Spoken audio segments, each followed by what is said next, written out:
What's up, Pokemon trainers? Welcome back again to another round of the Pokemon Unite Asia Champion League 2025. And of course, this is the group stage here.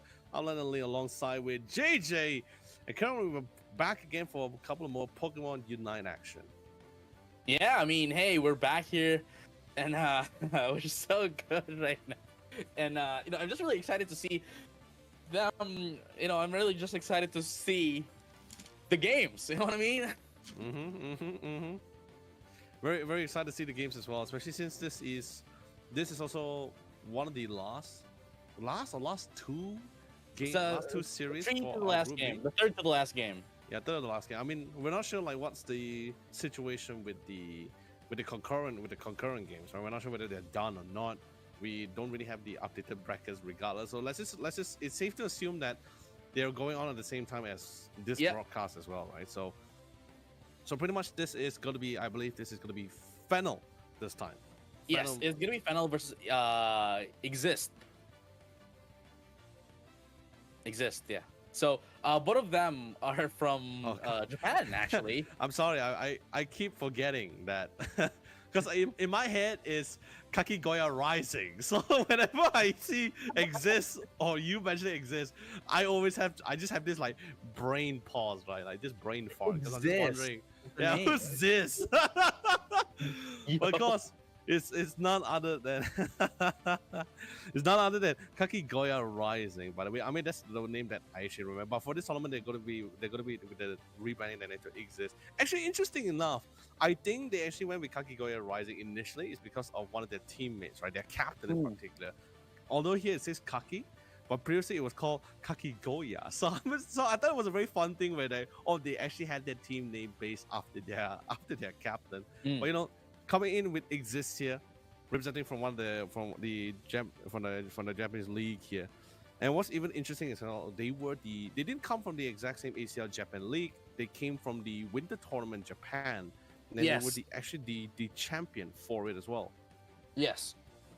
So we know for a fact that they are really a strong contender as well in this tournament. I mean, we've already seen them play as well, I believe earlier. Have we? No, not yet. I think this is the first time we're gonna be seeing them play on the on the main stage, but they have been playing behind the scenes on the sub stage. So yeah, so this is gonna be the first time we're gonna be seeing them. But of course we've already seen Fennel earlier. Unfortunately for them, they fell down into the hands of Alter Ego. So hopefully this time around though they are gonna be able to catch up, and bounce back to what happened from earlier, especially that they already won against Godlike Esports as well. Yeah, this is also going to be and this is also, as well as we mentioned a few times, this is going to be their last series too. And I also love that you brought up the fact that already what's the score line or what's the story for them like, right? So they lost to Alter Ego, no points there. They did win, and they did win a series for themselves. That's 3 points in the bag here. This one will somewhat decide whether they're going to be able to equalize or. Wait, hold on, let me just do it quickly. Yeah, it's either going to be equalizing with whether they're going to be equalizing with Alter Ego or wait. But here's the thing though, like IGZIST has the highest points in this game, in this group. Yeah, 6 points. It already has like 6 points, and they already won against Alter Ego 2-0. They won against Godlike Esports 2-1, and now they're going to be going off against Fennel. So if they win, I mean, regardless of which, right? Like regardless of what happens in this match, they're already secured the playoffs. Yeah. So sorry, I was looking at the wrong order, right? So yeah, it's like exactly what you said. Thank you for correcting, by the way, JJ. Yeah. Been a long day. I was seeing the numbers wrong, but yeah, they pretty much were topping the league at their current moment, right? Even Fennel, quite the surprise as we saw them actually lose out a series against Alter Ego here. So so in a way, I guess you could say this will somewhat decide whether Fennel will actually qualify for the playoffs or not. Yeah, that's the thing though. Like we still have to know what's going to be the results, of course, of Alter Ego going up against Godlike Esports. But again, right? Like this is also going to be the part where if Fennel Esports falls down 0-2, and it's most likely guaranteed to be Alter Ego and IGZIST that's going to be coming out of this tournament, especially that it was actually a huge boost in morale as well that Alter Ego already won against Fennel. So it's Fennel, if they really want to go up into the playoffs, they have to win against they have to win against Exist 2-0 as well. They cannot give any points to Exist at all, because then they would have a three-way tie for 6 points with Alter Ego, Fennel, and Exist. Yeah, but you're also missing out on another possibility, right? Or a separate timeline where if Fennel were to lose, Choi Touchwood, of course. I mean, we're not saying anything is set in stone yet, but in the case where Exist were to win out the series against Fennel, right? So Fennel will be stuck with just 3 points. Yeah. And of course, that's only it will be a limelight for them if Alter Ego were to lose. Actually, no. Regardless, even if if Alter Ego loses, it's gonna be a tie, right? If Exist wins against Fennel, right? If Exist wins against Fennel, they're gonna be the first team to go into the playoffs. The second one would be a two-way tie with 4 points. Alter Ego and Godlike Esports, if Godlike Esports wins that game. No, but if that's if it's a 2-1, but if it was not a 2-1 scoreline, if Godlike Esports was with 2-0, it's just straight up Godlike Esports. Yeah, it's just straight up Godlike Esports. That's true. But then again, we are gonna be given some updates regarding that later after this one. So for now, let's focus into this one. Fennel Esports versus. See, I told you, man. The setup is now so quick. Dude, it's so nerve-wracking as well with the whole group stage thing. I think a lot of people is pretty upset with how that group stage is being turned out at the current moment. But I guess in a way it's also that's great as well.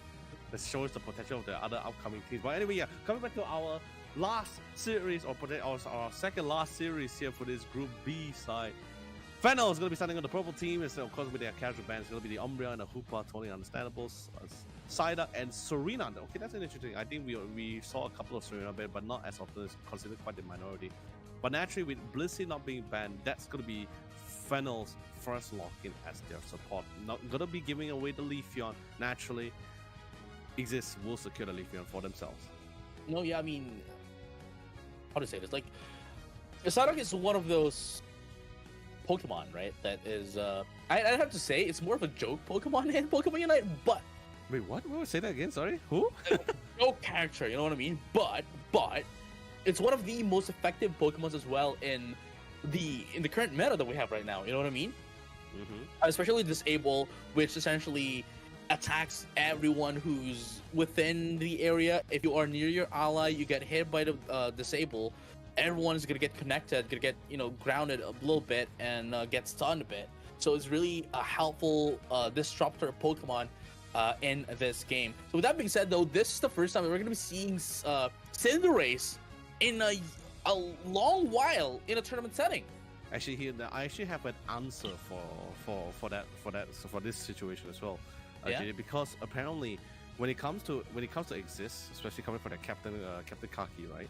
Apparently, all of their strats, all their research is literally revolving around the NA and EU regional zones here. So basically all their styles, their selection, they took great inspiration and they really just roll with it. They didn't incorporate it with their current what playstyle they have in Asia Pacific. No, they totally their entire playbook is exactly like how NA and EU usually play around with their composition as well. Hence why we're seeing this Zacian picked up as well alongside with the Cinderace. We did talk about it earlier on, like what the potential rounder selection for them, but of course, naturally, people end up falling back to the more casual ones, like which they're more accustomed with, like the Italian, for example, and of course, naturally, the Mewtwo Y. Cinderace is going to be here, and then of course, final selection is Aegislash. I you know what I'm seeing right now into the side of Fennel? What are you saying, my friend? What are you saying? They don't have a special attacker. They don't have a special attacker. The only special attacker they have is Slowbro and Blissey. Yeah, but that's not gonna be an attacker here, so. Oh, I mean, I get it, but like then again, they flat damage dealers, right? All of them are just attackers, so they're going to have a hard time receiving special attack damage, which Exist does have. We have the what do you call this? Well, actually, they don't. It's just the Mr. Mime. Actually, now that I see about it, now that I think about it, it's just a Mr. Mime as well. That's a special attacker into the side of Exist. But then again, going back into this game, Cinderace is a really special Pokemon for me as well, personally, because it's the Pokemon that got me my first Master rank in Season 0. So really huge. I like the pick here. You know what I mean? Like, personally speaking. Wait, sorry, I need to correct myself or something. I actually mentioned the wrong team at that point. So yeah, it was actually Fennel. But at the same time, you also see the Middle Mine also being picked up and alongside with the Igis, which is also somewhere popular in the EU and NA side. So, both teams learning from the teams that were inspired on the EU side. That's pretty great. But yeah, I apologize for that. Saying the wrong team, I can't believe I'm sorry. But regardless, back into the lane, ladies and gentlemen. This is going to be our first game, or potentially either our second last or the last series. Not sure what's to stay on the other sub-stage side. Well, let's just go to call it for now. Probably the second last series, as it is, to determine where they truly stand. If XSIST wins this game, or at least wins this series, they pretty much solidify themselves here in the playoffs here, and potentially be the next team to actually shut down the current world champion. Yeah, I mean, like, again, they've already won 2-0 to all of the teams that they are going up against. And getting another 2-0 against Fennel is just going to, as you have mentioned, solidify everything. And their position as well, their slot for the playoffs for tomorrow. But with that being said, though, we're going to be focusing first in the first game, against that of Fennel in, tonight. It's already 7:45 p.m. 8:45. Yeah, 8:45 in Japan. But you know what I mean? Like, this is now. For now.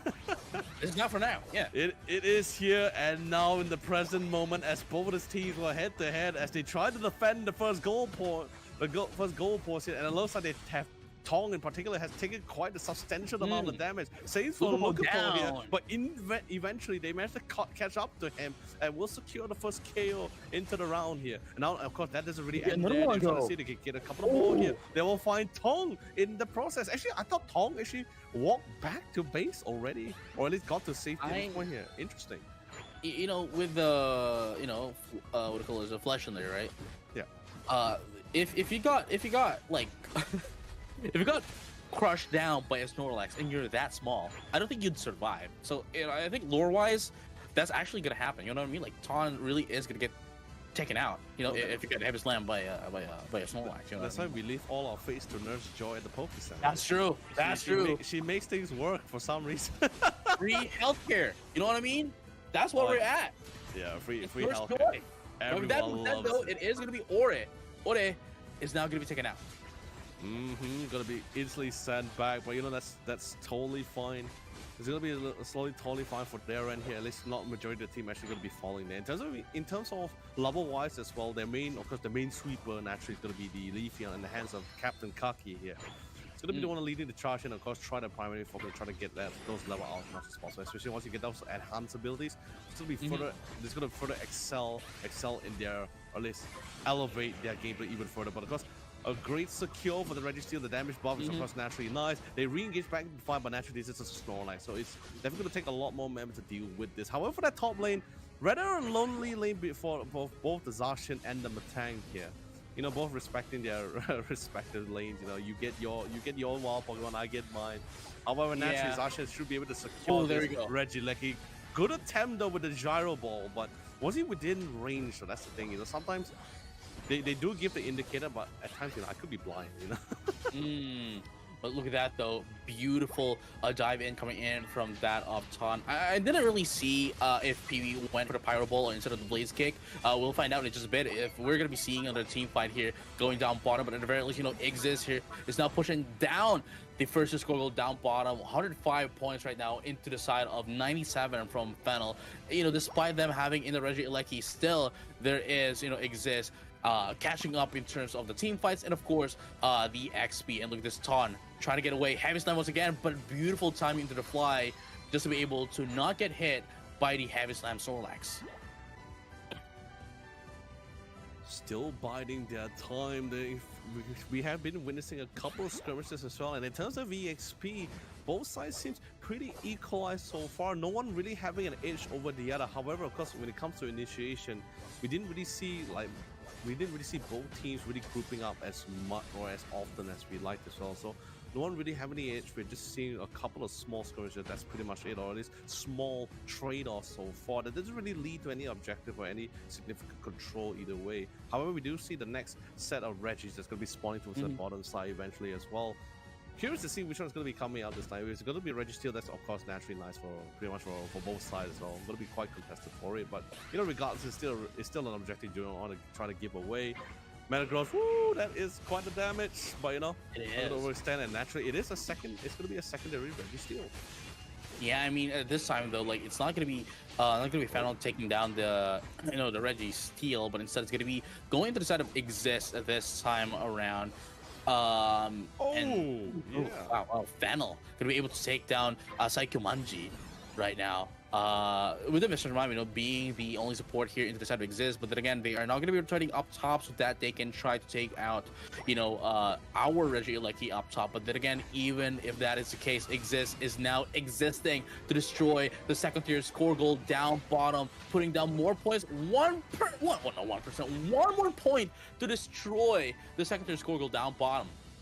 Yeah, I mean, that's pretty much what you see. We're trying to see Bo B1 trying to make the attempt as well. He does the heavy slam in most, and definitely going to be able to secure that 16 points overcap. The second bottom goal post as well. This opened up the map a lot more significant as well. Ideally, they also would like to try to get rid of that top initial goal post as well.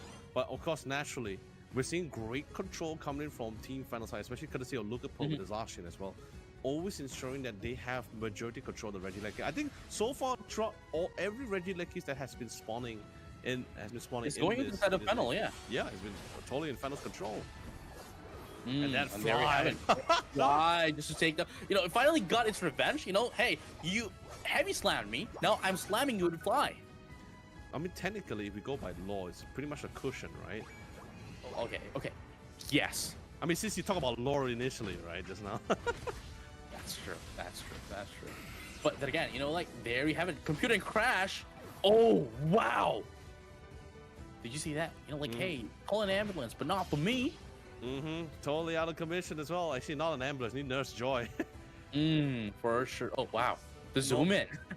Zoom in to Talon. The emphasis, bro. Yeah, okay, so far, finally, I believe we're going to be witnessing our first team head-on clash here, but apparently it's just going to be a 1-for-1 here. They get rid of Yumi. That's actually a very significant removal. So yeah. Ideally, you would like to get rid of the Blissey, or at least Yumi in this case here, before the Rayquaza fight. That'll be nice here. But this is still relatively early into the round here. But 2 minutes left. Speaking of Rayquaza, 20 seconds left, JJ, before he actually really comes back into the field. Yeah, for sure. And I mean, everyone is already ready. Everyone has their own Unite, except for Tomi. For Tomi, oh, there we go. Never mind. Already has his Unite, but everyone has a Unite move. They can essentially just push it away, let it rip. But in 5 seconds, we'll find out who's going to be able to get in the initiative of the team fight going into this Ray. But here you have it. The position advantage is currently into the side of XSIST. So let's find out who's going to be able to, take that one up. Everyone is just waiting for each other, especially that, Fennel here. It still does have their first search goal up top, so they're really trying to, guard it, just in case there's any, backcapping into the first search goal. The thing is this, right? They just do not want to allow this Leafeon to really dive to the backline, so they're pretty much playing as close as much as possible. And I love the initial positioning as well. They just play around that top side. They already anticipate there's still going to be a potential flank, right? So, and at the same time, like Pee-wee is just there near the first tier score, the third tier score goal, just in case someone actually backcaps into the base camp. That's also a very important point as well. So pretty much getting all the grounds covered, but as time runs down, right, Fennel is still having their backs against the wall here, since they're the one with less AOS points, right? So that's true. They have a choice on either try to contest against XSIST here for the Rayquaza, or have someone try to back up, but that seems rather tall all They saw it. They saw everyone. They saw everyone from the side of Fennel. Now they're going to be baiting XSIST. There's not enough there you time have left it. as well. Heavy slam into Yon. He got 2 into the paradigm. Oh my goodness, the computing crash gonna be able to take the 2. And look at that, Coup de Grace is gonna be coming up as well. There's gonna be 2 down. Don't make them 3. It's their Fennel. There's gonna be 2 for a trade in favor of XSIST. But look at this. It is going to be Pee-wee surviving another day. Gonna be able to take down 3 for 3. But Pee-wee is down low. Yume though is going to try to save Pee-wee. Low on HP now. Only the Snorlax's B1 and Tommy into the side of XSIST left. What was the score? I wasn't able to see. It's so no. Basically, we exist. Got all the necessary points in as well. But the worst part about it too, as well, JJ, is that when they were trying to make that rotation down, sure, they will definitely get spotted. They know they will get spotted. Oh, there you go. There's no point trying to stay hidden or be stealthy anymore. Yeah. Because there's like what 40 seconds left on the timer, and they just don't see an opening to at least dunk those points into the secondary goalpost. And to make matters worse, you're battling against you're also going to the top with a team who's gonna most likely get that defense buff on those goalposts as well, and you're not really snowball either way. So I guess they just someone decided, you know, that looks like a power with no decision. Hey, by the way, yes, that's, you see, I told you my lessons, my teaching is spreading far and wide. Man. Everyone, seriously, guys, stay hydrated every single time. That's true. But yeah, seriously, you know, so taking the path to try to dunk that secondary goalpost is to try to back cap. It seems like a very thorny path here. So in the end, they just try to go for the Rayquaza, but you know, when with a timer so short, and when you have all these massive AoE control abilities like the computer crash, of course the heavy slam as well, a lot of this brawler kind of setup, you pretty much have full control of how you want to dictate the time. The fight was always going to be in their terms here. So that beautiful computer crash on 3 or 4 of the members here, on the side for Fennel, yeah, that was really nothing much they could do. They were pretty much cooked in that bowl, in that pot. Yeah, I mean, like at the same time, the defense here, you know, the walls of defense that's coming in from that of IGZIST was just formidable. That they, you know, like Fennel was shut down right before the Rayquaza really, and what IGZIST was doing is basically just, okay, you know what, hey, you wanna go try for the Rayquaza, okay, sure, whatever, go for it. We'll quote unquote let you, but we'll actually stop you. And unfortunately for Fennel, they took the bait. I mean, it's not really a bait, but more, it felt like a move of desperation, right? There's okay. There's no other way they can do this either, right? It's like you run into a group of brawlers. You're pretty much like playing right into the hands of the members of Igis because they're waiting for it, right? They're so prepped for it. They got Snowlines, they got the Metagross. Sure, they have a diving comp of a Leafeon, but they're like, you know, that's what we want. We have this line that we want to brawl. So and especially while we're brawling, me as the Leafeon gonna find an opportunity, or Captain Kaki at least in this case, will find an opportunity to get to your back lines, and there's nothing much you can really do about it as well. So, but in the end, instead of battling on their own terms or at least trying to siege it out, they just end up becoming a point of desperation where they just had no choice but to fight on the terms and with a timing that was not really ideal, or basically it really just spiraled out of control here as their entire plan got deconstructed by IGZIST here. So far, with one win on the belt here, IGZIST is looking pretty good right now with that one feet out the door here. Not only will they be able to secure this win, if they can secure this second game, like we mentioned before, they'll be the first team in their group stage to solidify in the playoffs, but also at the same time, as a bonus, shut down the current world champion.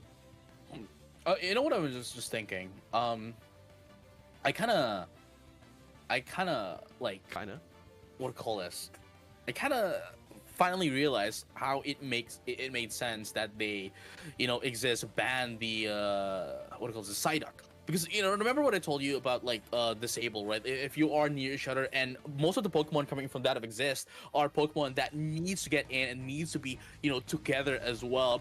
One disable is definitely going to stop them from, you know, a quarter of a second, which is, in a game like Pokemon Unite, is already huge. I mean, the same could be said if you have Umbreon, right? If you time that, it's like how most people say, if you time that Unite move really, like the Umbreon's Unite move really well, pretty much going to be able to steal like a lot of the shields from the potential shields that's going to be outputted from a lot of the opposing teams as well, right? But you know, that's just how the game ended up being with, especially with the compositions that they have. So, but this is going to be the ban this time. Interestingly enough, Fennel is still going to be on the purple side here, but they changed the bans this time as they will select the slow bro for themselves. Will they lock in the Leafeon as the first pick? No, actually, they have to go for the Umbreon here. I mean, you know, as you had mentioned, like Umbreon is one of the biggest utilities in the game, so definitely it's the best defender. It's if you're not going to ban it, at least take it, right? Yeah. It's the best defender. It's so flexible, it's so utilized. I think many times I have talked about this, and I'm also still surprised up to this day that there was no real massive patch for this particular defender in any way. So it's been pretty much getting away with a lot of things. But you know, at the same time, it's like it's good not because like it's broken in any way. No, it's good because of how versatile it is. That's why how flexible you can go with its skill sets and how you and in terms of I mean, it can be a it can be a disruptor, or if you don't want it to be a disruptor, you can have it as a healer. You know, you could have it as a defender and lockdown. A lockdown too, like a crowd control Pokemon. Yeah, it's there's a lot of things on the line, but of course. With that being said, Blissey, of course, not bad now, so they will naturally lock in the Blissey for themselves in this round here. So Talon, actually, in the last round, did they actually have the Umbreon on their hands, if I'm not mistaken? No. Oh, okay. So for some reason, I'm feeling this is deja vu. I thought they had not sure whether they had the Umbreon in the last round or not, but anyway, final call. Zacian looked really good, like Fennel actually picking up the Zacian in the last round. It looks really good at the time. He had a really good top lane, even kept the Matang out of the, didn't really allow him to farm too much in the top lane, allowing the have so many control of the Regideck. I think every Regideck they spawned in that last round was in the control of Fennel. Courtesy of Lucapo for sure.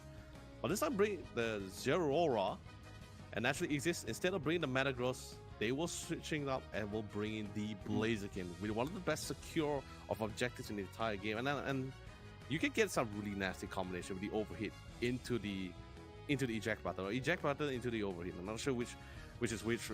How would you normally pronounce it out? But that's usually the combination you try to go for. It get some really nasty ones then. And you know, like normally we see what it goes like the Comfy, right? The Comfy, we normally see it with the Zoroark, but another viable combination here is the Blaziken and the Aegislash, which we are going to be seeing with IGZIST here. And as we have mentioned earlier as well, you know, this is the, how do I say this?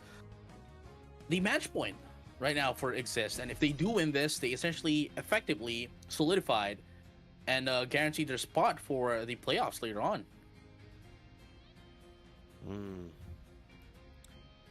Well, basically, with that being said, JJ, this is their choice. This is the composition that they have finally decided on in the second game of our series here. Could it be the comeback round, or will it be the one where IGZIST will seal the deal here? It all comes down to how these two teams will play it out to find its necessary success. Definitely a lot more for Fennel, as if they really want to keep themselves in the game. Every game counts at this point. There's no longer any lifelines. It's a best of 3, but they lost their lifeline when they couldn't secure that first game. So at this point, it has to be a reverse sweep if they want to keep themselves in it. And you know, like saying that, it's easier said than done, especially against especially against IGZIST. I mean, like we all know for a fact that Fennel is a really strong team, but IGZIST already got the first game, and that is such a, you know, morale boost for IGZIST, knowing the fact, okay, you know what, we already have one game in, and we've been winning 2-0 all day. So, you know, they are definitely, if they are on the peak performance, it's definitely now. The way trades, especially in the early game, especially I can say in the way in the early game, is going to be rather slow for both sides, as both sides will want to try to at least get their final evolution Pokemon out, particularly for the Flash in there as well. You want to try to get that Talon Flame out as fast as possible. Same goes for the Blaziken as well. On top of that, you also do want to get that Aegislash. I guess in a way, in terms of scaling, it just looks a lot more scary in terms of that late game scaling. But in that early game contention, right, until that Pillow Swine comes out, we might see a little bit more aggression coming out from PY with the Zeraora here. I can actually see those kind of really early game movements or rotation happening from their side, at least from Team Fennel. And I mean, you know, look at this. All right, I'm looking. IGZIST still as they currently have the control of the game, and Fennel is really having a hard time, you know, against IGZIST right now. Like they control the entire map, even in the early game, and if things are still going to stay the same, we are seeing the slow but terribly control of IGZIST here going into the late game.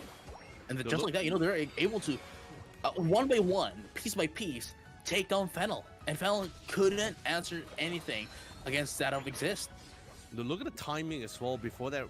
Prior to that engagement as well, the minute everyone's on the comms as well, right? Everyone was making the rotation down to that bottom lane because Psycho was already giving the call, so he's saying, "I'm about to hit that pillow swing. I will be able to access for this next fight, right?" Instantly, not only do they have the man advantage, but they also have the control ability from the Ice Fang as well. So instantly, this is how it usually starts with XSIST, right? Slowly build up the lead. It doesn't have to be a massive pile as well. You slowly just add on. It eventually accumulates here for their greater success later on. There we go. Now, in just a few seconds, we're going to be seeing the first major objectives of game number 2. So let's find out if that's going to be the case here. Whoever's going to be able to get that one, obviously, would have a huge advantage against the other. So here we have it. Dung's coming in, but then again, they just couldn't find the opening because finally instantly exploded, by the way. My God, he just ran right in. Didn't really care about it. He had the damage and instantly just ran right into the goal post for himself. However, it doesn't really end there. We're still seeing the respective trade that's happening on the other side. Even for the top lane, like I said, courtesy of Lucapo, always on top of that Reggie Lakey here. Yeah, here we go. Reggie Lakey going into the side of Fennel. Finally, it's definitely something that they really need as an objective. But, Reggie Ice going into the side of XSIST, not much of an advantage as a buff, but still a buff nonetheless for XSIST. But then again, they are already winning in terms of like the the team fights. They have the complete control. But Fennel, they need more in order to be able to answer back into XSIST, and this is the match that we are waiting for. This is the kind of a gameplay that is what we're waiting for them to be able to answer back against XSIST. In a lot of in-depth conversation that they're having within the team, within their communication itself here. But finally, an opportunity. They will be popping in and trying to see if they can try to seize the moment as well. United moves also going to be coming in at the same time. No one's really getting knocked out until further notice here. There goes Ore here, but they're trying to equalize the scoreline here to try to get a couple of ball. Now, in terms of the damage wise, couldn't sustain. It's just one too many. And nice timing with the Bliss assist to keep their main damage dealer, their sweeper, alive. So will fall B1 alongside with Tommy, as they're not going to be able to find any other way to secure that fight. It was quite unfortunate as well, going into the side of XSIST, because we definitely saw how Tommy can outlast Fennel going into that last team fight along with with B1. Unfortunately though, Saikyo Manji isn't still a Mammoth Wine, so definitely it's just going to hinder, maybe help with the Ice Fang, but they still don't have enough of a firepower to topple over Fennel at that team fight. So definitely that was a good decision coming from Saikyo Manji, just to be able to get away a little bit, and now they are going to be answering back. Fennel, though, currently in the lead in terms of points. Okay, even though we do have the Reggie Steel currently spawn on the bottom side, but of course they will be able to secure and steal away, courtesy of course of Ore to steal away the Reggie Lakey. This time the streak has been broken. Lucapo is not going to be able to secure the Reggie Lakey in this round itself. However, the damage is currently output. Lucapo was already in the initial fight. It was in the initial fight on the bottom side, but since they took the fight to the top lane, this is where he joins in, and we will be witnessing our first 4-5-man knockout head-on clash here, and they will find great success in this defense. Ore, though, going to be the only one left here into the side of XSIST, but unfortunately for them, they're not going to be part of any team fights. I do like the fact that Ore here is just, minding their own business, just, putting up some XPs and, just preparing for the incoming team fights of the Ray Pit for later, which is going to be coming up in 1 minute and 40 seconds. Still? Yeah, Fennel, though. We're slowly counting down to the final minutes here, JJ. We are indeed. Yeah, we're slowly prepping for it as well, and trying to find a way to just pivot from the moment here. Finally, the Reggie Steel that was previously hasn't been contested for quite a bit for now. They will eventually the unveil their surprise at the Ice Fang. They will get the displacement now. Not really secure until now. They secure the Registeel and was able to secure for themselves. They're getting the respective knockout as well. Unite moves committed as well. Quite an extensive amount. We'll get the fly to land down at the same time. And by the way, there is no Yume for this fight as well. For the Blitz assist, they still be able to win out the fight, JJ, and get out not really scot-free, but get out with a decent amount of their members. Oh no, yeah. I mean, again, when we started game number 2, this is what I'm talking about. Fennel adjusting against XSIST, and finally ending the win streak of XSIST is what we're here for, and we are already seeing it. That's, I believe, the second, right? The second, well, it wasn't the second, it was technically the first, but a team fight where they won dominantly, the second one. This time, though, a team wipe. Yeah, it got a little bit concerning as well, because if I'm not mistaken, not everyone was really like positioned well enough to just fall off in time, if I'm not mistaken. I mean, they were positioned well for Fennel. yeah, exactly. Yeah, for Fennel. Yeah, but look at even the level as well. Tong is like level 15. I didn't even notice that until a little bit too late. Yeah. Yeah, 2 seconds before Rayquaza. So if they can force out like any Unite moves prior before this fight, it seems pretty impactful. So let's just look in terms of abilities. That's good at securing objective, right, JD? Right? Yeah, I mean, you know, we can definitely see how Serata is really helpful in this team fight, because all the attackers into the side of XSIST are all physical attackers. The only special attacker in this set is, you know, Comfy, and there we go. I was able to secure the Rayquaza. Fantastic time. We didn't even waste any point at all, especially in terms of utilization of the Unite move as well. All in for the Rayquaza pit here, and all 5 members will literally get out in the most healthiest of manner as well. There was no light at the end of the tunnel for XSIST as well, or any opportunity for them to turn out the fight here. Well done from Team Fennel here. We did mention before, this was basically the crossroad of fates here for Team Fennel, and it seems they will live the fight to battle it out for another round here to keep themselves in the playoffs. This is the first map, the first map that XSIST has lost today. Oh yeah, right. All of their matches 2-0. This time though, it's gonna be 2-1. But here's the thing. Even if XSIST, right? Even if XSIST wins 2-1, even if they lose, right? XSIST will get 7 points. And we have just gotten the information as well that Alter Ego won 2-0 against the Godlike Esports. So, Alter Ego currently at 6 points. Alter Ego currently at 6 points. XSIST will get 7, and it's going to be a 2-way tie with Fennel and Alter Ego if Alter Ego wins game number 3. Oh man, this is a lot of theory. We're having a lot of theory crafting currently at the moment here, right? But you know, let's just focus on the current things at hand, which is the fact that Fennel is gonna go to game 3 here. They're still in it. There's still a potential for it. This is, of course, the last round to decide between the 2 sides here. And of course, a fun fact, by the way, is that these 2 teams, both Fennel and XSIST, right? They actually never really contest against each other. No, never. So because, like I said, they both came from different tournaments. One came from the ACL Japanese League, while XSIST actually came from the Winter Tournament Japan, being the champion for that one. So this is practically their first encounter with each other here. So sure, probably there's probably some VODs. They probably have played a couple of games together before this tournament itself.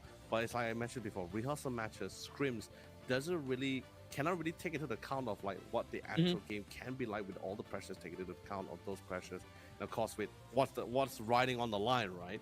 So this is currently both Fennel and XSIST at its finest, and it's currently 1-1 right now. And man, like it has been a close match too, right? Like it could have been anyone's game, but I do like and appreciate the adjustment that Fennel did, and definitely shows how this is the power of a world champion. You know what I mean? Like, they're not world champions for no reason. They got stomped in by, they got stomped in by XSIST game 1, but game number 2, they reversed it. They reversed it. I mean, it's all about that adaptation, right? Especially especially like I said before, when you don't really particularly play with this team often or never really had any run-ins as well. So practically that first game for most teammates is pretty much like an introduction here. Some teams will dare say, oh, we're just practically touching the water here, just testing the water to see how usually the team composition or play style is usually going to be like. But regardless, now they're adapted, they have adjusted, they know what exactly they prep for, how they want to interact, how they want to go for. Let's see what's going to be the adjustments like for the third game as well. Since remember, we had a different band, by the way. That's pretty much the adjustment. Different bands, different Pokemon. The Blaziken was pretty cool, but we didn't really get to see some really nice, like, massive highlights, overheat kind of landing composition, right? We haven't seen like that three Pokemon landing with overheats or that surprising Jack Butter composition. No, it's been pretty casual so far with their interaction throughout the entire game. It wasn't like that Metagross, right, where we saw in that first game where it was like there was so much impact. He was catching multiple peoples as well. He's been drawing a lot of attention to himself while also dishing damage at the same time here. So maybe that could be something to be looked at, or was it because of just how the game was being played out? That's why there wasn't much opportunity for Captain Kakis with the Blaziken to really start popping off. And I mean, at the same time, like I already said this earlier, but I do appreciate the fact that Fennel did go for the Umbreon as his first pick, and coincidentally, and quite fortunately for them as well, is that everyone into the side of XSIST are all physical attackers. That means their stats scale off of physical attack, and we all know for a fact that Snarl puts it down, debuffs the attacks as well. So definitely a huge bummer into the side of XSIST. That is going to be the Umbreon. So definitely one of the key Pokemon for them winning that much as well. Especially that they are all able to put them in one place, get the Snarl out, and there you have it. The damage all gone. The damage is definitely all gone. I guess you could say in a way, like throughout the entire game, slowly we could feel, or at least maybe members of Igis could feel like their game plan was just being deconstructed by the members of Team Fennel. And I guess it's like you mentioned before, they're the current world champions, so definitely a lot of noise, a lot of prep when they really come to mind and how they really want to interact with the game. It's not something that they interact post game. It's more like during the game itself. This is their capability. This is what they've been working for. This is how they actually show that they are really worthy and capable to be this current world champion, or at least defending world champion, since we have another WCS that's coming towards the end of the year, 2025, Anaheim. I'm gonna go to Anaheim. Everyone wants to go to Anaheim. I want to go to Shinjuku, okay? Yeah, everyone. I mean, I don't think there's not one person who would love to travel for a LAN event, right? Everyone wants to participate in the LAN event. Everyone wants to really live in the moment here, especially particularly for all these teams, all the fans that's currently there, right? So, and this is, like I said, just living right in the moment. But of course, with that being said, JJ, we're back into it as well. Game 3. See, I told you it's quick. It's quick as well. I guess because it's the duels of fate at the moment. So naturally, it is quick as well between both Fennel and Igis. But of course, this time Fennel will be on the purple side this time, so they will have their priority first pick. No, I mean they have been on the left side. They have been on the purple side. Haven't really gone to the orange, right? Yeah. Still the same. It's still the same. Yo. Still the same, guys. Like Leonard, it's still the same one. They haven't changed position since game 1. What do you mean? It's a long day, my friend. That's true. I'm seeing so colors. For everyone who's watching right now, please, eat your dinner, eat your suppers, and have some drinks as well. Drink your waters, hydrate, and all that while you're watching, because we still have 2 more games after this one, so we're gonna be here a while. So Yeah, it's gonna be quite a while, but of course, I mean, it won't be that long either. This match is like 10 minutes, so yeah. And the setup's now quicker too. So Venusaur, okay. Now, how off-pick of a pick is Venusaur currently at this current stage? Right now, I mean, usually you'd want it to be with Blissey, or or an Elligos. An off pick, right? I wouldn't. Okay, well, I mean, technically it is an off pick right now, mainly because of the fact that there's a lot more viable option than Venusaur, like like the Leafeon. You usually want it either, but if it doesn't have a support like the Blissey, just for it to be able to get in, as how does it like Solar Beam? I guess like the off pick is the Solar Beam now, the Giga Drain. But we might be able to see a Solar Beam this time around, if not Petal Dance. Obviously, it's just either or. But with how things are, okay, never mind. Actually, with how things are in terms of the composition, I'd have to say that this is definitely a Solar Beam.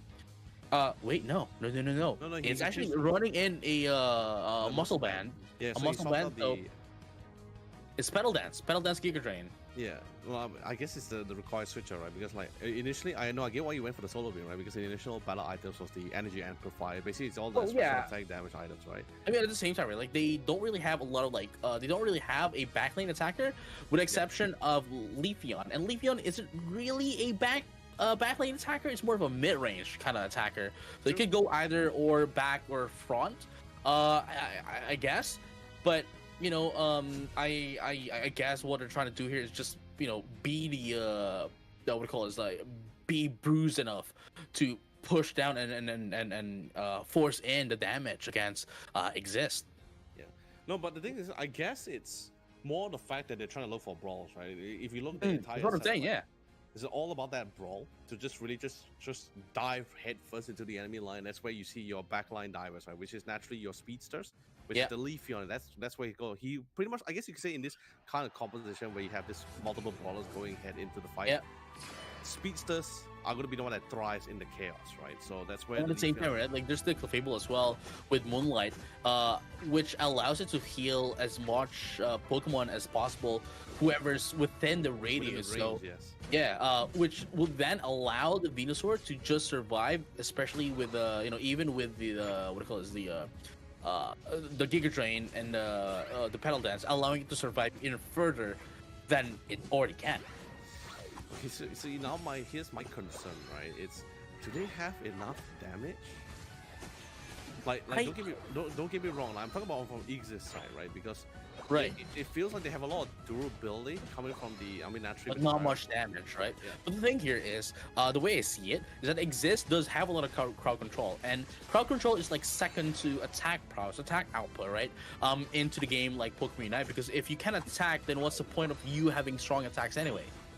Yeah, but we're also like looking at the fact that like if you talk about CC, there's also a decent, okay, not to say a lot, but like there is some form of a CC coming from the side for Fennel as well, right? Sure, I mean Moonlight of course great heals, but then that first initial skill, I don't think you're gonna be going gravity for this.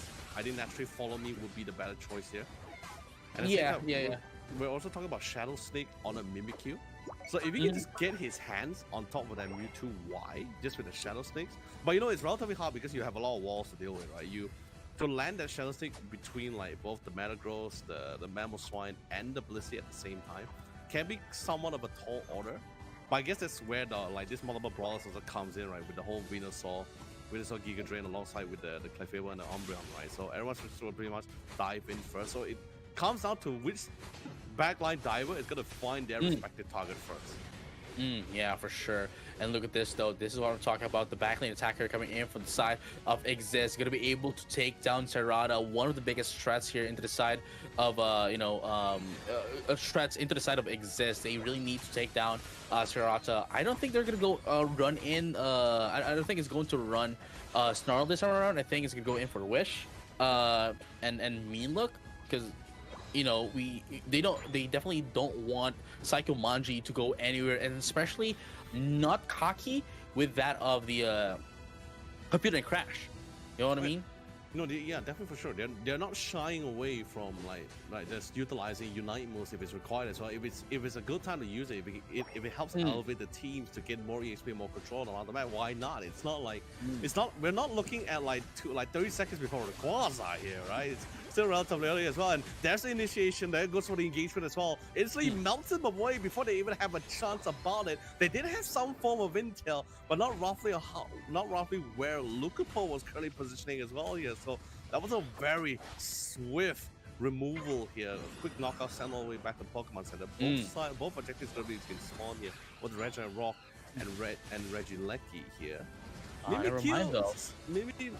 kill soloing the Reggie Lecky. I think that's going to be quite slow. But Reggie Rock on the other hand, we might see quite a fight between the two teams.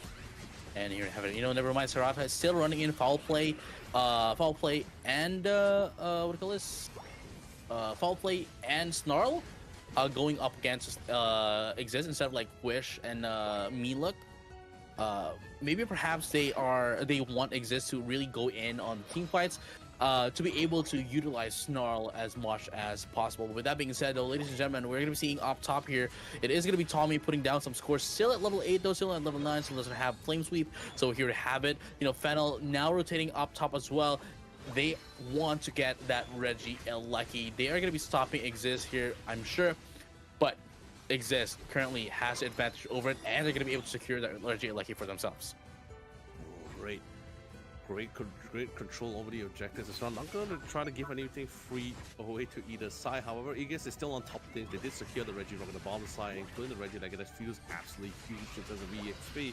There's the Moonlight here, but the Unite move coming for the Talon flip, absolutely sending Tong all the way back to the moon here. Yume still has. Oh yeah, he did went for the follow me, which is, I think is the better. Moonlight, yeah. It's definitely the better and more required skill for this case. I don't think you really want to run Gravity when you have all this, all these guys that's already playing around you in the first place anyway. Yeah, so here we go. Great displacement with the Ice Fang as well. Is he gonna commit the Community Smash? Oh, not necessary. They have enough damage. They have enough suppressive abilities from the Ice Fang here. So the Unite move coming from the Metagross. Not gonna be needed here. I mean, it was pretty much. Here we go. Computer crash in the first place as well. Oh yeah. Emerald 2-7 gonna be popped up. Gonna be able to take down 2 in the process. Sakumanji is gonna be taken out as well, and that is Onic 2 gonna be taken out. Only Tommy, who's not in with the team, is going to be the one that survives, and just like that, Fennel was able to answer back against them and destroy the first goal as well along with it. That is such a burst. I mean, it's a much needed punish, right? Like, you can't give like too many goal points without some form of reprimandation, right? So they managed to get a couple of EXP out of that comp, a couple from those knockout as well. Gosh, Shadow Sneak, small and whoa! Hold the phone! Nice timing. He just absolutely timed it perfectly as he actually connected with the Shadow Sneak as well. Trying to attempt for it. Did it connect? Oh no, it did not. Okay, cool. Play with me, Rob. Okay. How is he surviving? That was a Unite move. The play with me. Oh yeah, play with me. Yeah, sorry. A lot smaller than I remembered actually. Yeah, because like a player of just plays around the Pokemon, but if he puts it inside the costume, it's there we go. All my plans are gonna pop up. We're gonna be 2 down, 2 for 1 trade. No, actually 3 for 1 trade in favor of Fennel. Yeah, this is great. I mean, so far we've been seeing a lot of this. Like, so far no massive like team knockout so far. It usually has been that nice trade up between two to three members as well. Yeah.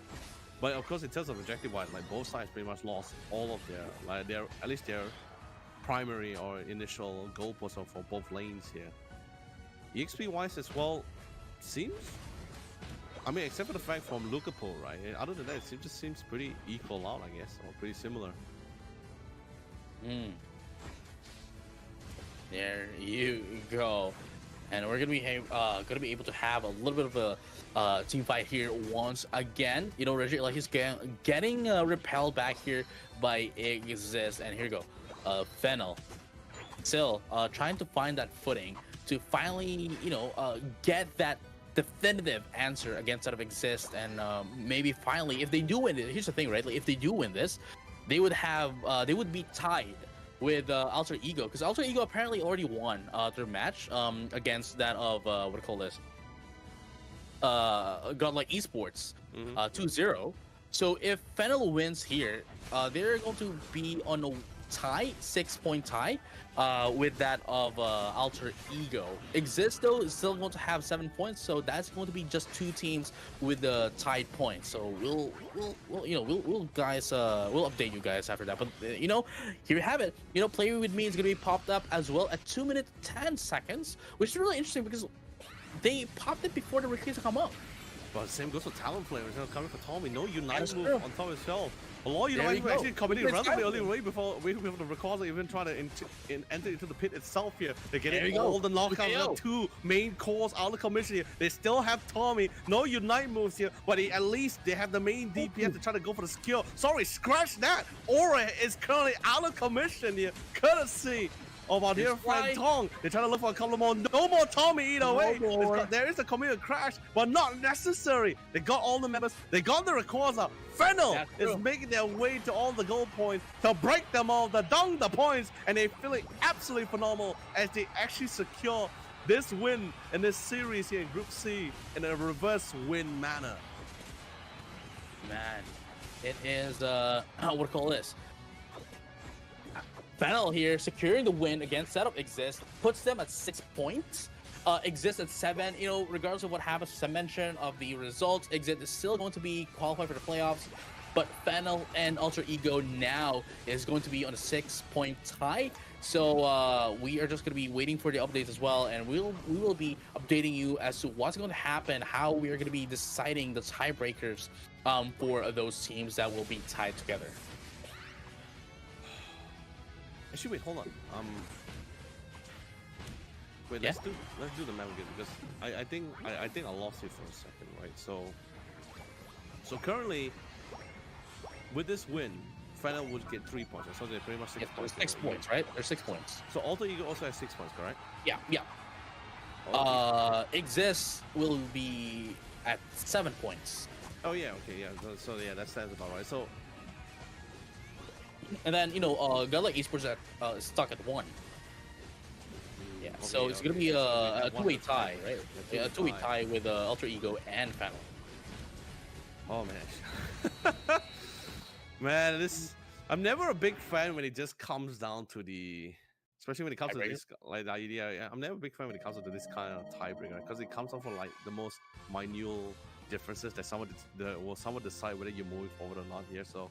Yeah, and it's not like we have a series that someone dictated how the tiebreaker is going to be like here as well. So I mean, it depends on like how usually the rules usually handle, right? So, but you know, regardless, a very phenomenal performance coming from our current world champion as well, as they bring back the game in a reverse win manner here with a 2-1 scoreline against Igis. But at the same time, commendable towards Team Igis as well. This is their first engagement against Team Fennel. They were also won they never had any interaction before this. They actually came from the winter tournament as well. So, on a blank sheet of paper as a new team, the fact that they can actually bring out quite the gameplay against our current world champions in a competitive region as well, very phenomenal. Yeah, and with that being said, you know, Fennel still has some chance to go back up into the tournament. You know, if they win against Alter Ego. Okay. So that's pretty much our point system at the current moment as well. And I believe we got the update from our production side. So apparently we are unfortunately going to be concluding our thing towards Group C, and we're going to be continuing forward at Group D to day number 2. Yeah, I mean, like, we still have one more match. You know, we still have one more match for today. Unfortunately, because earlier on, like, we have been mentioning that we still have 2 more matches after this one, but unfortunately, we are going to need to cut it off. We're going to need to cut it off because it's getting, I believe it's getting a little bit too late, you know, for everyone to be out. So we're going to be cutting off the matches. So we're going to have one more match. And then the final match, which was supposed to be ZETA Division and Talon, we're just going to have them play tomorrow. Oh, man. I mean, it's not too many games. I guess in a way, it's like, because by then we will have someone figure out who's gonna be the teams that's gonna be going to the playoffs by then, right? I guess roughly in a way we somewhat dictated for Group A. Wait, hold on. Let me think. Which group has to? Let me just bring up the brackets real quick, right? So yeah. Okay, so we already have like somewhat solidified the teams in Group A for sure. Group A. I guess in a way after this game as well, we also solidified for Group B. It's just only actually no, we also had Group C, right? Wait, this is an old one. Yeah, I didn't really have the updated one. So, but we already concluded Group C as well, right? Nagoya Oja. Yeah. No, not yet. Because Oh, the no. Group C match is going to be the one that's the next one after this. Oh, okay, yeah, all right. So, Yeah. Wow. Leonard's having a hard time right now. As well. You're having to update it. As I mentioned, Fennel and Alter Ego currently is on 6 points. Godlike Esports actually at 1 point, and XSIST currently at 7. As I mentioned, regardless of what happened with the results, they are still going to be secured for the grand finals. But Alter Ego and Fennel is stuck on stuck on 6 points. But I guess based on the what it calls the graphic, we saw that Alter Ego has been winning like 2-0 as well, putting them in like win rate ratio over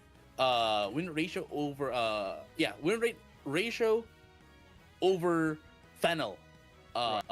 Yeah, right. So if we're gonna be following win rate ratio, then definitely they are gonna be the one proceeding, Alter Ego. But we still have to wait for some updates. But despite being that, let's take a look over at the graphics right now. As we have mentioned earlier, this is going to be the last week, the last week for you to register if you are in the Philippines for the Philippine National Qualifiers for Pokemon Unite WCS 2025. It's only until April 2 that you can register, because the tournament is going to start on April 5th and 6th, and this is the prize pool that you're going to be winning. For the first placer, it's going to be 15,000. For the second place is 7,500. For the third place is 6,000. Fourth place is 3,000. For fifth tie is gonna be 2,000, and for the seventh place tie placer is going to be $1,000. Well, I guess you could say in a way, practically, our topic, everyone's gonna be able to walk away with a little something for themselves here. Yeah. But regardless, still a great opportunity, because this is going to be the, as stated on the title, it's going to be the WCS Philippine qualifier as well. So if you let's just say, because we have some Philippine teams currently here in the ACL, right? So you can't make it here, there's still an opportunity for the Philippine qualifier, or at least if any friends who has the potential, not in the pro leagues yet, because I believe we have so many great talents outside the pro leagues, just pretty much competitive wise as well. If you think you have what it takes, you have the skill set, then give it a try. I don't see why not. It's a great time it's really a great year to actually start getting into the Pokemon Unite esports scene. Do give it a try, give it a swing out. I know Philippines in particular, immense amount of talented players as well, and some haven't really been discovered at the current moment. Oh, that's true. I mean, like, it's an open qualifier. It isn't like, Asia Champions League, because Asia Champions League is an invitation only, right? Pokemon, obviously, Asia Champions League finals is also invite only, depending if you've qualified for the invite only tournaments. But for the national qualifiers for each region in Asia, that's an open qualifier. So even if you're a new player, even if you're like a new team, if you're like a veteran team, doesn't matter at all, you can register. Again, it's only up until April 2nd. Yeah, man, it's so short. I mean, then again, it's actually started back in March 11, right? So that's why I said it's only until April 2nd. You know what I mean? Like, yeah, I know, but it's that kind of thing. Is when you say April 2nd, I felt like, oh man, that feels relatively short. But then when I think back at the same time, actually, they actually started this like much more earlier, right? So it's March 11th. Almost a month. Yeah. Oh yeah, almost a month. Yeah. So that's like a lot of that's a lot of time and a lot of opportunity. Just someone missed out. But hey, you're not gonna miss out. You practically know that it's gonna be coming out. So do sign up for it. You're not gonna miss it. I hope we can see you there, because it's always a pleasure to cast, especially new talents coming to the scene. Japanese been doing it. In the Japan League, they've been doing it as well. I don't see why not why our own respective regional zones can't do the same thing as well. Yeah, but with that being said, though, before we head over to our last match of the day, please drink your snacks and eat your drinks. So don't go anywhere. We'll be right back after this short break.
Hello there, Pokemon trainers, legend in the making. Welcome back to Pokemon Unite Asia Champions League Finals.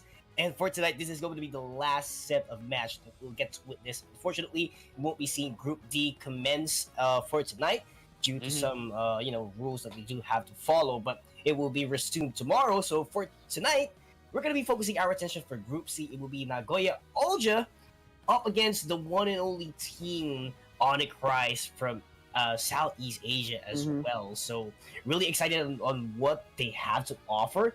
But speaking of Nagoya Ulja, I feel like they're one of the teams that is already somewhat has a high percentage of getting into the playoffs, no matter what the results will be in this matchup.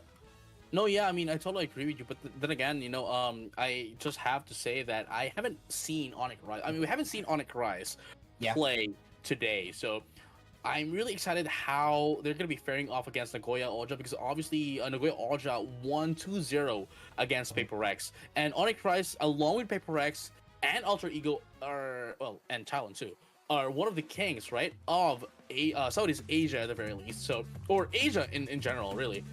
So, with how great they have been showing their performances, right? I am really just interested to see how Onic Rise is going to be able to fare off against Nagoya Ulja, because definitely they've already uncrowned one king. Yeah, and definitely these kings are looking forward to be crowned for tonight. But, they have to overcome those obstacles quite quick. And, for the current standing of Onic Rise, I mean, they do have 3 points as of now, and Paper Rex also has 3.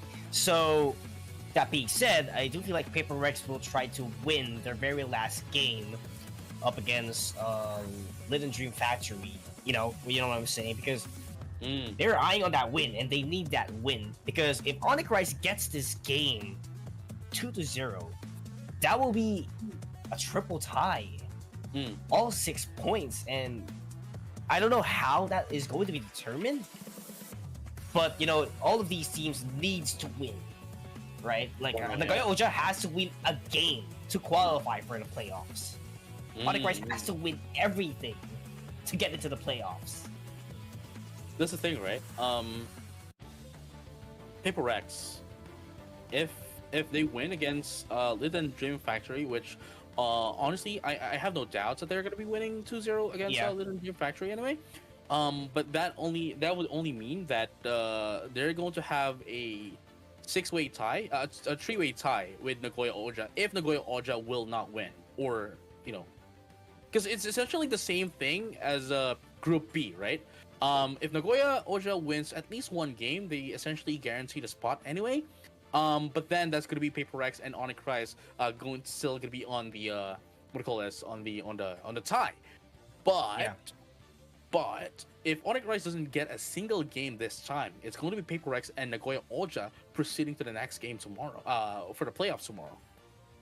Yeah, that is just, very tough road for Onic Rise. And knowing that they lost a while ago up against Paper Rex, that was on the sub stage. So if ever they do get double tie for 6 points, assuming that it was also the same case for Alter Ego and Fennel, Onic Rise doesn't get the spot as well for playoffs. True. So that's going to be a tough road. So what has to happen here is Onic Rise needs to win the whole thing, and Liten Dream Factory gets a game up against Paper Rex. That's how tough it is. But for sure, Paper Rex wouldn't want to miss that opportunity to get into the playoffs. They want to make sure that they take advantage of Liten Dream Factory, knowing that this is a team that is not yet familiar how the game mode goes.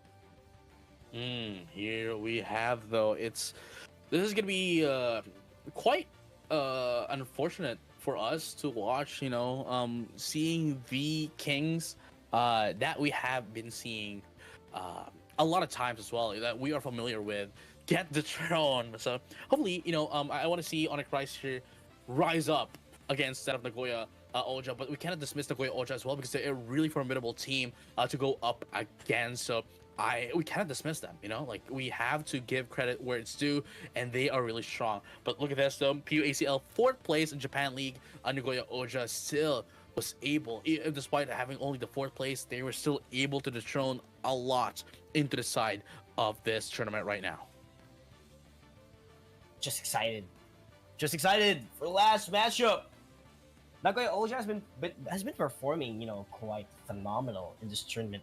Despite having a lot of doubters in the global stage. You know what I'm saying. But we're talking about the region, such a tough one, and I know a lot of people have been expecting as well for Fennel to advance on day number 2, which will not happen, surprisingly. So, man, this is just a stacked league that you don't know what's gonna happen next. It's very unpredictable. Everything is possible, and it came to a point that Nagoya Oja just needs one more game. So we can conclude that, for every single group as of now, INSOMNIA gets a spot. So that's for Group A. Then for Group B, it's IGZIST who got a spot for Japan team. But how about for Group C? Because Nagoya Oja is looking good. They just need a game. We're speaking about a game, not a series. And if they do take a game, that is the 3rd Japan team who will advance. And who knows, ZETA division, for sure, they want to win the whole thing tomorrow because their playoff spot lies if they're going to win the whole thing or not. Same thing for Talon. I mean, that's what I'm talking about. Like, it's the same thing as IGZIST. They only needed to win one game. Again, not even a series, just need to win one game, and they are off to a good start for tomorrow. It's man, Nagoya Oja again. They are in a very comfortable position right now. Again, only needs to win one game, and they'd still have no problem, because if they do only win one game, it's just going to be a problem between that of PUACL and Onic of being tied up at 6 points.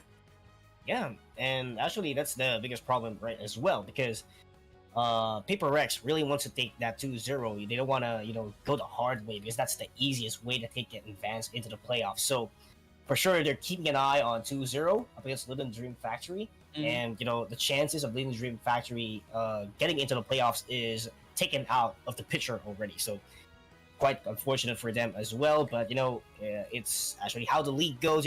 Not everyone will advance even further. But, comfortable seeds we're talking about, it's going to be Nagoya Oja and PUACL. But Onic, they still have a slim shot in this tournament. They can force triple tie, or, they just have to wait for the results. They just have to wait the magic for PUACL and Liten Dream Factory to commence. That's the I guess, like 50-50 unfortunate thing here for Onic, because regardless of what happens, right? It's more on 60-40, right? They would still, regardless of what happens, they would still be on a tie with someone. Yeah. I mean, unless they win only one game, then that's gonna be unfortunate, because that then would mean that PUACL would be the one proceeding. So they either need to win twice, or they have to say goodbye. Yeah, that's a tough road for them. It's not like a 50-50. It's more on a 60-40.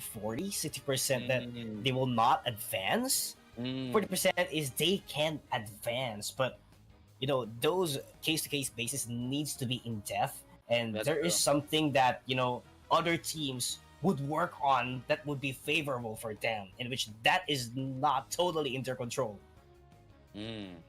And man, I'm just really excited to see the final match as well. And as I've been mentioning, the setup is quite quite quick this time around. So it's this is definitely going to be a quicker match that we're going to be seeing. For the last series of the day. And here we have it. Onic again. And Nagoya Oja. Yeah. Oh, that was quick. All right. Let's get this done, JJ. Okay, so we're gonna be seeing a Talonflame draft. Once again, very familiar draft that we have been seeing. Talonflame has been a huge thing. We have been seeing Trick and Brave Bird a while ago. We have been seeing a lot of Flies as well. But I'm not surprised with the Psyduck and Leafeon ban, knowing that there are a lot of power spikes on the Leafeon that we've seen multiple times, at least for day number 1 of the tournament. Same thing with the Psyduck as well, that is currently being high prioritized by purple teams. No, yeah, that is true. And now, we're gonna be seeing this. It is the Zeraora. We haven't seen a lot of Zeraora as well in the current meta. But of course, there are some Pokemon that is not going to be changing up at all, like the Umbreon. But another Pokemon that we have been seeing quite a while as well in the competition is the Absol, which to this day I still think is really strong in the early game, but would really fall off by the late game. But thus far, these teams have been showing me as well that, hey, that's what I've been saying about Absol. You are late in the meta right now. We can make this work, and they have been making it work. Making it work. But the big question is, can they really make it work, right? So we are seeing a very familiar draft as well from Onic. I mean, this has been their signature for quite some time already. During the Southeast Asia League, they're used to playing Blissey, XQ on that Mewtwo Y, Eeyore with the Dodrio, a little with that.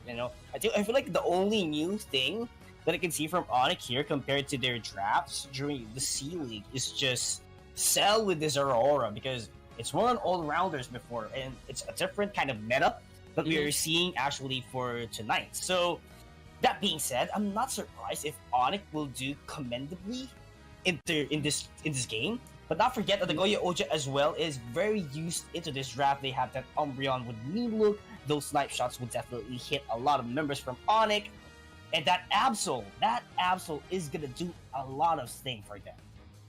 Especially in the early game, as I mentioned, right? Like, I mean, that's one of the biggest things for Absol. If you can get it running in the early game, could definitely help out the team. And if you can shut down a lot into the side of your opponent, then that is just going to provide a lot more XP into your own team, making sure that you can get the momentum and of course steamroll over up until the end of the match. But this time though, like, it has been a while since we've seen a Lapras that's gonna be coming up into the side of Onic Rise. So this is really gonna be interesting. I believe this is the first Lapras of the stream as well. Yeah, I do believe as well, because we haven't been seeing it simply because the Lapras is one of the defenders that you want it as an attacker, right? Or an all-rounder, because it's not function. It does not function as a full-fledged defender or a support defender, because you want those damages from the Parish Song to be specific. I do believe that will be the moveset later on, because you'd want that threshold to cook. Yeah, it makes a lot of sense to use Parish Song instead of Bubble Beam for this kind of composition as well, going into Nagoya, because we know for a fact, and we can see as well, that they don't have a lot of firepower in comparison to Nagoya. So what they want to do is just do as much damage as possible as to reach the threshold of Parish Song. I guess is the solution that they found to go up against Nagoya Oja.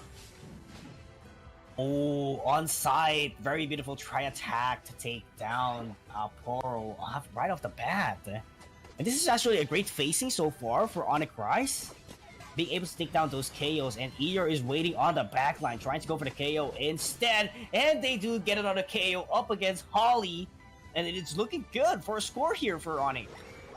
Oh yeah, here we have it. Nagoya Oja having a bit of a difficulty against that of Onic Rise, but then again, this is still the early game here. We are currently still at the minute and a half mark here for this game. So Onic Rise here, if they want to win this, they have to maintain this lead that they have against that of Nagoya Oja, because the moment that Nagoya Oja get their footing up, Onic Rise is going to have a hard time, especially with how squishy the Pokemons are into the side of Onic Rise. We have the Dodrio, and of course we have the Zero Aura. Sure, they have a lot of damage potential, and they have the hit and run kind of like move pool, but they're not meant to last long. And as I mentioned, that AXQ is going to be able to take down Holly and a Paro too, with it coming up off Cell. Onic keeps on charging in. That's 3 KOs in total out of that team fight, and Onic Rise keeps on scoring up against them. Nagoya Oja having a tough time at the first 2 minutes and 30 of the game. Central area, while Pokemon still available here. Oh, here we have it though. 96 to 9 points is going to be the play of the game here. Onic Rise still in the lead, both in points and in XP. So if Onic Rise, again, if they can maintain this, they can definitely take down Nagoya Oja and really wants to have that three-way tie against them. And honestly, at this point, you wouldn't want it any other way. Yeah, you want to force that triple tie. I mean, that is the best way. You know, depend on yourself. Outcome, really. Yeah, it's the best outcome. They don't want to depend on other teams. They want to depend on themselves, and that is by taking 2-0 in this matchup. And they want to try their best here. But look at those pressures being applied from both teams. They're just playing tag. The Doublade Yama is going to be taken out, coming in from the AXQ. And right now, look at that. Cell going to be able to secure the Reggie Ilecki along with Zoe. Now pushing in the Reggie Ilecki. 2 points up left for it to be overcapped. And I think we're going to be seeing some overcapping here coming in from, there we go. That is Cell putting down 38 points of overcap. The snipe shot. The snipe shot coming from Siu. Just enough to take down Eeyore. And look at this. They are still not done. They are not over the first school up top because they still want to have more. But unfortunately for them, it is Illuna going to be taken out here. Not going to be able to buy a lot of time here. And there we have it. Infinite Cyber is going to pop up, but not going to be enough of damage. They need to disengage, and they do. Actually, I was actually an opportunity, you know, for them to engage more fights. Once that Infinite Cyber goes in, but the Plasma Gate will be there, taking down Yama, the HE slash. But there is too many members left. That snipe shot can actually do the work, but a little bit too late to take down the Regis here. So they have to focus their attention on defense. But what could be the offense of Nagoya Oja in order to bounce it back? I like how Onic Rise, I like what Onic Rise is doing here right now, making sure that they are marking Nagoya Oja. You know, they need their own objectives. They need to get their levels. They need to get their points, but at the same time, not allowing Nagoya Oja to do what they want to do. You know, making sure that they can mark them down, not allow them to get their XPs up. But you know, they're not gonna be running in their the Perishong for Illuna, instead going in for the Bubble Beam just as a disruption instead. I mean, with that being said, you know, like, we can see how much, you know, they might not have the firepower enough to take them out, but they are making it work still. It's just gonna be taken down though, along with Zoe. No more defender, and they need to disengage right now. They don't want to give as much XP to Nagoya Oja. They don't want that to be the case here. Here comes La Press Express coming out, just retreating. What's gonna happen? There you go. Bumps into the Absol. And nothing follows. You know, that's just a way in order for you to get out of the team fight and, you know, do a little bit of a damage, because you know that you're safe. You're not gonna get KO'd immediately. So why not just invest on something that you could convert on? But on the other hand, Onic Rise here, a little bit too late on the Regieleki. They're too focused on this fight all the way down the central area. Midnight Slash won't have enough value, but Nagoya Oja gets the Regieleki for their own. But there is the follow-up KOs that Onic has been keeping an eye on. You know, I was about to say that, hey, Onic Rise are a little bit too late here for the Regieleki, but I guess that's what they're aiming for. Get in a little, delay their arrival coming up top, just so that they are going to be able to get in there in time to finish the job against that of Nagoya Oja. Sure, you know, you may have the Regieleki, but we're going to take you down. Taking you down, getting those XPs, getting those KOs is what Onic Rise does want. They want to be, you know, ahead of XP. That's why, you know, they go for those fights whenever they can. Like, they don't worry that to score that much, simply because they know that they are still ahead.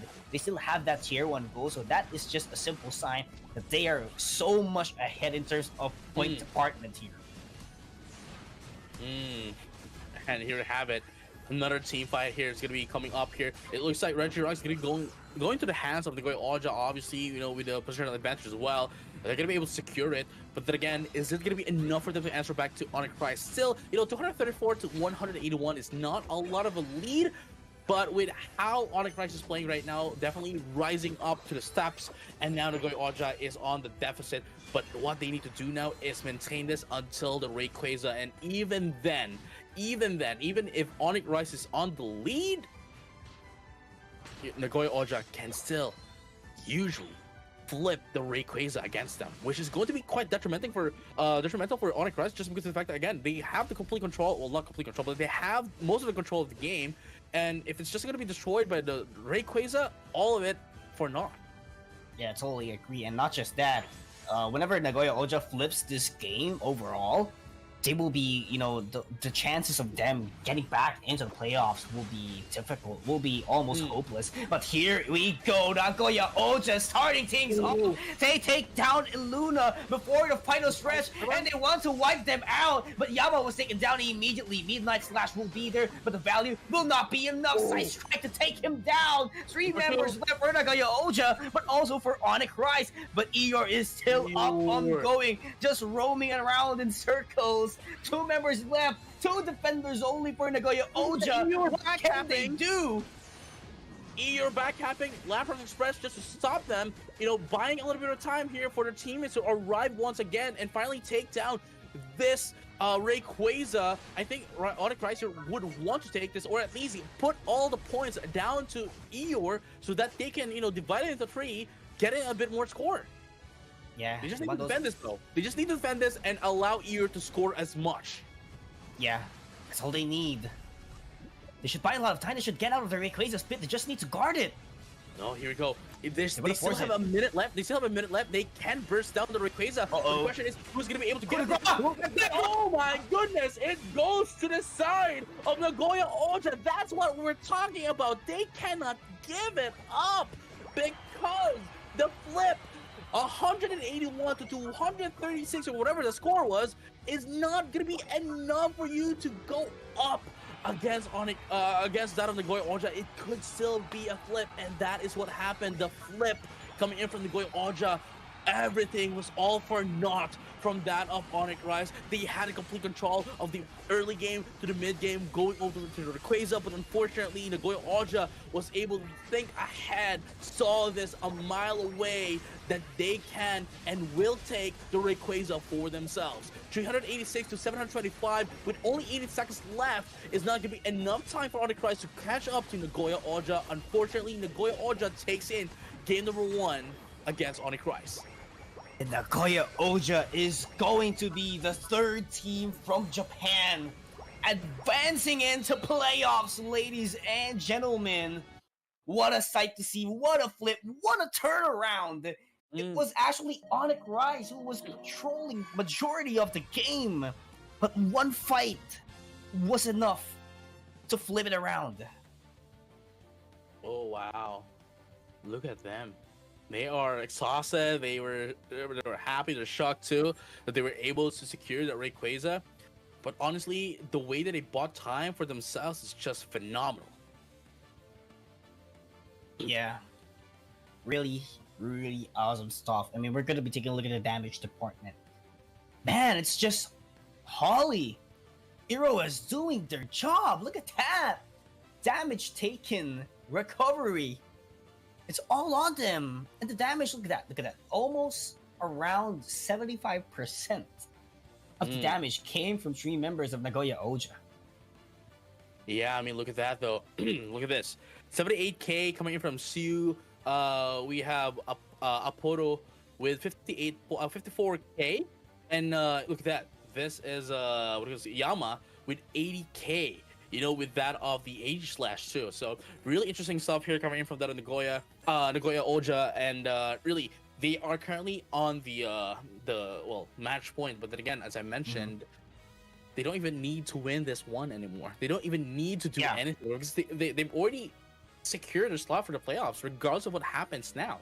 Could be a 2-1 in favor of Onic Rise, but that will only put them into the same footing, same points as Paper Rex. But still, for Nagoya Oja, it's still going to be just another game. I guess it will all depend on them if they want to prolong the games now, or they do want to have a little bit of rest for tomorrow.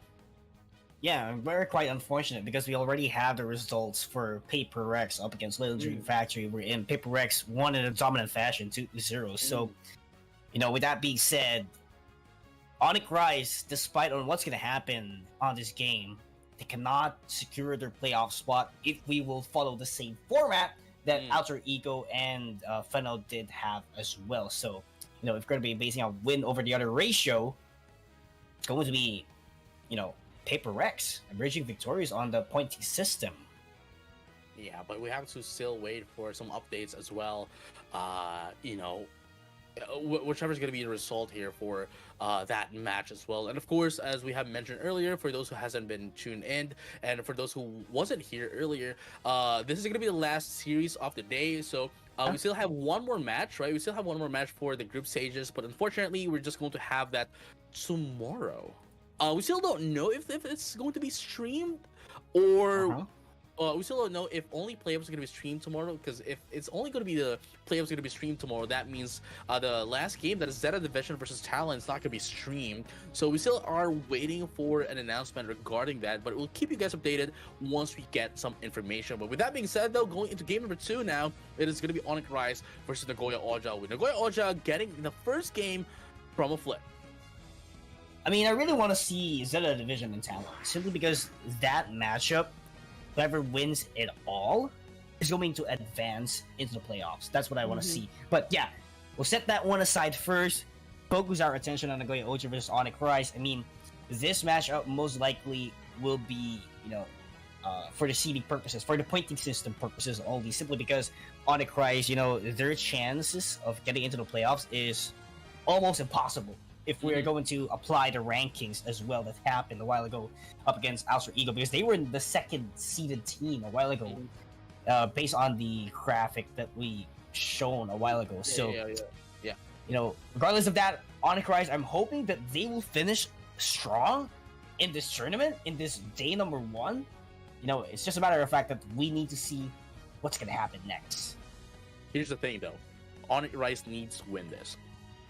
As I mentioned earlier, if they do not win this one, right, that will leave them into just 3 points.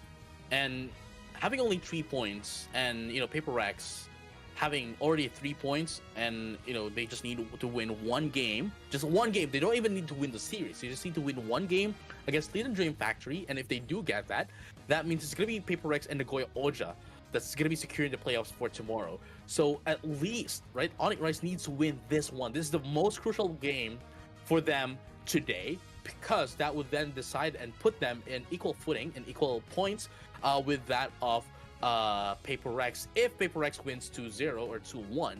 But if they do they just need to win one game, really, to be on the same side as Paper Rex. But then again, if Paper Rex wins 2-0 or 2-1, that's going to put them at 6, putting Nagoya Oja at 7. If Onic Rise wins 7 or 9 or whatever, that's why Onic Rise really needs to get at least just one game to have a little bit of a chance, just in case Paper Rex doesn't win against the Dream Factory. But we'll keep you guys updated on that. But with that being said, though, this is the potentially the final draft here, game number 2 for both of the teams here, Onic Rise and Nagoya Oja. It is going to be the Zero Aura, the Mamoswine, the Absol, the Mewtwo, and the Clefable. And the side of Nagoya Oja, it is going to be the Meowscarada. I believe this is the second Meowscarada of the day here. We have the Gyarados, we have the the Umbreon, the Inteleon, and of course we have the Slowbro as well.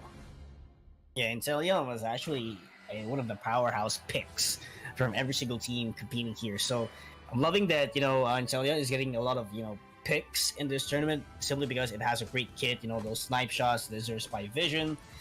Definitely would benefit a lot of team, and that's the biggest alternative when you don't want to use, or you can't use Mewtwo Y, you don't have access to it. So that being said, ladies and gentlemen, Onic Rise still trying to survive this tournament for day number 1. Here we go, and Nagoya Oja still, once again, as I mentioned, having that access to Gyarados, it's going to be a Gyarados very quickly. And that's a very a very dangerous thing to have as an opponent. Like 9 minute, 8 minute and a half marked Gyarados.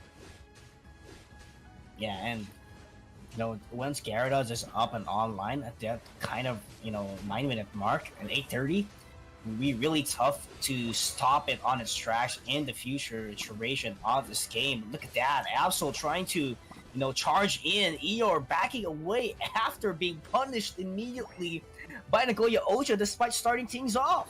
There you have it, though. It is we've seen this already earlier as well. Onic Rise is the one that has the control of the game from the early game, leading up to the Rayquaza, but Nagoya Oja still had it in their plan, was able to flip the Rayquaza against themselves. So really, I still can't say. Still can't say because this might just be a repeat of what happened earlier. It's still possible. Nagoya Oja so far undefeated in the group stage, so will be nice to see if Onic Christ can somehow, break that record. Nagoya Oja is trying to be perfect in this tournament, trying to show that they are one of the very best teams out here. Oh yeah, and here we have it. Onic Rise again, as I mentioned, still rising up, not making sure that they are not getting punished here by Nagoya Oja. Unfortunately, we got double team even on the broadcast. We don't know which one is a real Meowscarada, so we just have to find out which one it is. But look at this though, it is going to be Nagoya Oja trying to push away and put the pressure into the side of Onic Rise down bottom. We're going to see another team fight here. That's going to be Ear, going to be the first one to go down. Not going to be the Rio, but instead the Absol this time around. And let's find out if they're going to be able to answer back. Everyone is inside of Nagoya Oja is going to be low here, and they just need to push down a little bit for them to be able to answer back. Unfortunately, not gonna be the case here. Gets a snipe shot. Unfortunately, not a lot of damage, especially with the moonlight coming in from that Fable. Luna is having a tough time. Still a swine up, not even a pillow swine, so they don't have access to Ice Fang. Yeah, which will provide a lot of crowd control, and I do believe that they do already have it right now. So, they must be more confident heading towards the 7-minute mark of the game. Major objectives, and at the same time, you really want to get those KOs for your team to get tons of XP, knowing that Eeyore is there, level 9 already, can provide a lot of damage for the team. Yeah, Poro is too. He currently has level 9 and Unite move as well. Look at it. Midnight Slash is going to be popped up as well. Going to be able to secure the Regirock. But the thing is, will they be able to secure the KOs into the side of Nagoya Oja? Because the first KO goes down, that is going to be Ilona. But there you go. A little bit of disengage here. It's going to be the play of the game here for Onic Rise. They don't want to overextend. But with that being said, despite them securing the Regirock, Nagoya Oja gets a handshake with the Regieleki. And that was what we expect, If you can't get the objective, might as well, shift your attention to the other way around, because you don't want to lose completely in terms of objective tape. You have to make sure that you do have a trade, and at the same time, you can go head-to-head on the XP department, so you could definitely flip later on, just like what Nagoya Oja did during game number 1. No, yeah, and look at this. Onic Rise is definitely the one putting down the pressure right now, but look at this. Aporo just waiting there menacingly, gets the double team. Not gonna be enough though. No follow-up, no ally, almost gonna take out. Plasma Gale's gonna be popping up there, but still not gonna be okay, never mind. It's gonna be enough for them to take down Sue, currently at the very low health right now. Azure Spice is gonna be popped up as well. Eros gonna be taking down Ear. It's a 2-for-1 trade here for both of the teams here in favor of Onic Rise, but Onic Rise is going to be the one with the deficit, getting pushed down here by Nagoya Oja despite having the numbers advantage. And this is getting tougher and tougher for Onic Rise. This is actually different from game number 1, because Nagoya Oja is actually controlling the rhythm already at the first half of this game, at least at the head of the first half. So Onic Rise, they need to find a room. They need to force a KO here. But Nagoya Oja sticks together. That is the hard thing, that, they cannot see a room for them to get easy KOs.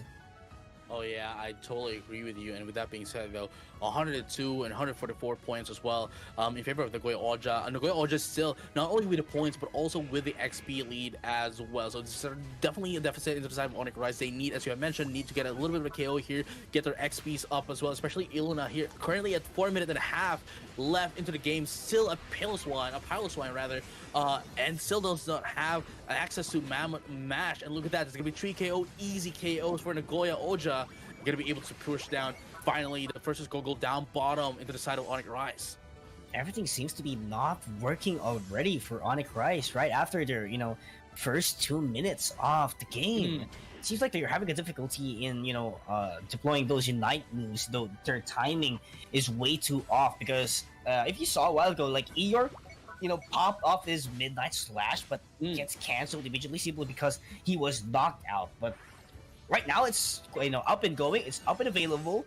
They need to find a room. I would say find a room for a team fight, find a room for a pick off, because that is what they need. Room, yeah? Yeah, pretty room. Yeah, here we go. Or a free KO at least. Yeah, a minute and a half. is left here for the game for before the Rayquaza comes up. Look at that, Midnight Press is going to pop up as well here. Mammoth Mash finally comes into play, but Midnight Slash is going to be the player of the game here. Eeyore is not going to be able to put down anyone into the side of Nagoya Oja. Iluna is going to be the one going down. Cell is 2-for-2 trade here. Aparo and Hall is going to be taken down as well. But look at that, they are still not done. Eero is going to be taken down, and Yama is 2. Suyu is going to be the only one left here. But the question is, would they be able to survive? Yes, they do have the mobility, and they are going to be able to get away and live for another day. This might be the chance that Onic Rise has been looking for, and perhaps the thing that would make them win game number 2. But then again, you still cannot dismiss Nagoya Oja. This is what happened game number 1 as well. They were on the deficit, they were on the disadvantage, but still able to win by buying some time and taking down the Rayquaza. Now in 10 seconds, the Regibottom is going to be coming up. That was actually well played for Onic. They were looking for a room to KO, and they really did use that tier 2 goals on top path really well for them to, regain some HP while doing the fight up against Nagoya Oja. So that is what we were looking for. Eeyore was able to level up as quick as they can, equalize the XP department in terms of the damage dealers on their team. So we can definitely say that they can take this final fight in Rayquaza's pit, or they could just zone everyone out from Nagoya Oja and potentially do a flip. And here you have it. We are going to be finding out the answer to that question, Yules, in 2 seconds as the Rayquaza is going to be coming up. Nagoya Oja here still has to lead with more than 50 points. 60 points exactly. And they would know that there is a bit of a disparity with the notification as you see for both of these teams, but they still don't know which one is in the lead. They just know that there's a disparity and not much of a lead is there. And here we have it, the final team fight, perhaps the final team fight of this matchup. If Nagoya Oja wins the team fight, then they will be definitely going to be taking in that Rayquaza, and of course consequently is going to be the game here. For sure. For sure. They know they're on the lead simply because they do have that tier 1 goal zone still up and going for the side of Nagoya Oja. But the thing is, they don't want to be hasty as much as possible, and the Ice Fang lands immediately. What a perfect execution from Iluna, and that's gonna be the first KO of the team fight. Another Iluna Ice goes down. Iluna gets taken down. Midnight Slash to deal some damage, but where is the follow-up from Nagoya Oja and Onic Rise? Everyone gets taken down. Iroas is gonna be taken down quite quick. Still up. There is still Foul play.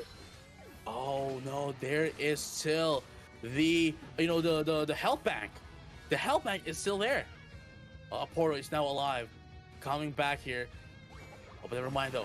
It is going to be inside of Onic Rise to Rayquaza. I wasn't able to see it properly, unfortunately, that the Rayquaza was already taken in by Rise.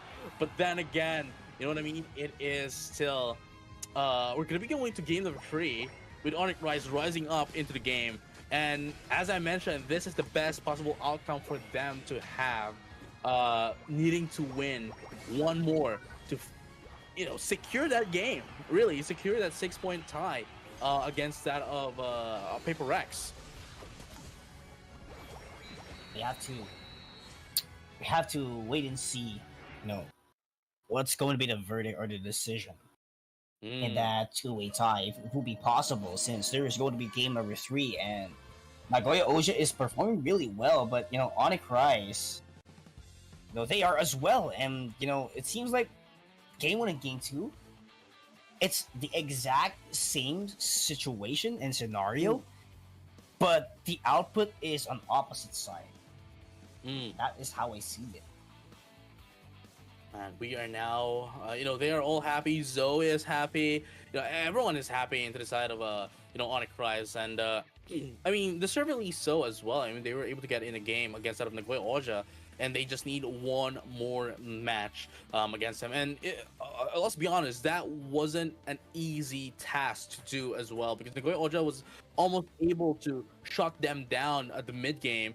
And now they're going to be proceeding towards that game number 3, which is, by the way, going to be the final and last match of today's broadcast. Yeah, and of course, for tomorrow, we'll be starting things off with the last group, which is going to be, Talon versus ZETA Division. And right after that, we will be proceeding into the playoffs accordingly. So we do have received a memo that we will be starting tomorrow at the same time as if we started today. So for the Philippines, it's going to be 8 o'clock a.m. But for Japan, I do believe that is 9 o'clock a.m. Yeah. So. I believe it's still gonna be streamed though, like the ZETA Division and Talon for tomorrow. Yeah, it will be. So, we're gonna be starting off tomorrow's broadcast at the same time as we started today. So that's like 8 as you mentioned, 8 a.m. GMT plus 8 or Singaporean time. But in Japan, it's going to be 9 a.m. So we're gonna wake up early again tomorrow. Everyone needs to wake up early to get an action. You know what I mean? Like, who doesn't want Pokemon Unite action? You know what I mean? Like, it's in our blood to play Pokemon Unite. Oh yeah, if we're talking about it, right? If you're in Japan, make sure that you have booked your hotels, near the Sumitomo Building. For you to get an easy access, maybe it could be a walking distance from your hotel. If you wake up, just take a quick shower. Go get your very quick breakfast and at the nearest convenience store and just hop into the venue, of course. Yeah, it's I don't know, man. Like I hope that the players would be able to get a rest as well. I mean, they have been here in the venue, since I'd say since 7 a.m. because the tournament started very early, so they have to prepare very early as well. So just like them, of course, all the staff as well that made this tournament possible, the tournament league ops, the logistics, media services, and everyone who's making this possible woke up as well very early. Probably some of them are not even going to be sleeping for today because they need to prepare for tomorrow. So huge props to everyone. I know what happens in the backhand. I am working the backhands too, so huge props to everyone, and obviously to all the talents as well who has been awake since 7 a.m. for other regions, really, like Thailand, because they're at like GMT plus 7, so we are quite one of the lucky ones to start at 8, and obviously for Japan that's 9. So really, it's really amazing to see how everyone is making sure that this runs smoothly. Though we have been here for more than 12 hours now for the broadcast, but still we still need to push through and continuing on to that of the tournament until tomorrow for the playoffs. But with that being said, though, Nagoya Oja and Onic Rise game number 3 for the final series of the night. Just realized that broadcast is almost 14 hours. Yeah, because we had to restart. Yeah, we had to restart the stream because for those who doesn't know, right? For streaming, right? There's like a 12-hour limit, and the broadcast will break if you exceed that 12 hours. So we had to restart the stream. Some actually only last like 7 hours. If you exceed 7 hours, it's gonna get broken. So we have to restart it for everyone to be able to watch it once again. So with that being said, though, Nagoya Oja is coming in finally, not banned here. That is gonna be the Psyduck. Gonna be in play. Obviously, if you don't ban it, it's gonna be in play. That's gonna be the Inteleon, the the Absol, the Comfy, and of course the the Aegislash as well. But into the side of Onic Rise is gonna be the Mewtwo. Why we have the Leafeon, the Buzzwole. Once again, coming back up into the game, the Revenant, and of course the Clefable. This Buzzwole has to be the SmackDown. I feel like it will be the SmackDown simply because it's the current meta that we have been seeing in Southeast Asia at least, and knowing the fact that it could just provide a lot of single target crowd control, especially that Nagoya Oja has an Absol or an Inteleon. It's a great amount of setup that, this is probably one of the best way to stop that attacker or speedster, whoever is, much up in front, which is for sure that's going to be the Absol. And if Cell caught this Absol off guard, that would be a huge thing for their team. Man, it's, again, we're all here the last game of the day, and we can't wait what's gonna be the result here, because then we still need to do a bit of a some quick math here to find out who's gonna be proceeding to the playoffs. So here we go. final game of the day. Final, this is like the real final game, and man, I'm just excited what's about to unfold in this story. Nagoya Oja, already sitting at the playoff stage, and Onic Rice is still trying to catch up, get their spot, prove that they're one of the very best, prove that they are the third placer in the last World Championships. Here we go. I think I can, like both of us can breathe right now. We can now have a little bit of rest as well. As we see this final game unfold. So here we have it. First points here, a little bit of points here coming in from that of Onic Rice, just to get their stacks up as well. That is a Buzzwell, definitely having that muscle attack weight. There you go. No muscle bat, but attack weight. I mean, if you do have the attack weight, you need to score multiple times for you to stack up those base attack that you do have, and you want it to be completed as early as possible. That's 6 times, 6 times that you do have to score, and it's not. It doesn't matter how many. You just need to score. Yeah, just need to score. It could be 1 point. You just have to score. But here's the thing. Like, your opposing team would not let that go easily, especially that Nagoya Oja is applying a lot of pressure towards top path, where Incel is actually in. And here we have it. 36 to 36 is gonna be the points here. But this is the first time that Onic Rice is on the right side, on the orange side. So I'm still having a little bit of a hard time to. I thought it's still Nagoya Oja still on the right side, but no, they switch it up. Holly is gonna be going back into the confy as well, and I really think that ZETA is going to be a menace here into the side of Onic Rice, just because of the fact that there is the Clefable, the Leafeon, the Buzzwole, and of course the Revenant that will definitely get affected by the disable coming in from that of the ZETA. But let's find out together what's going to happen here. Oh, gets the surf. Yeah, I mean, it's like a more of a standard.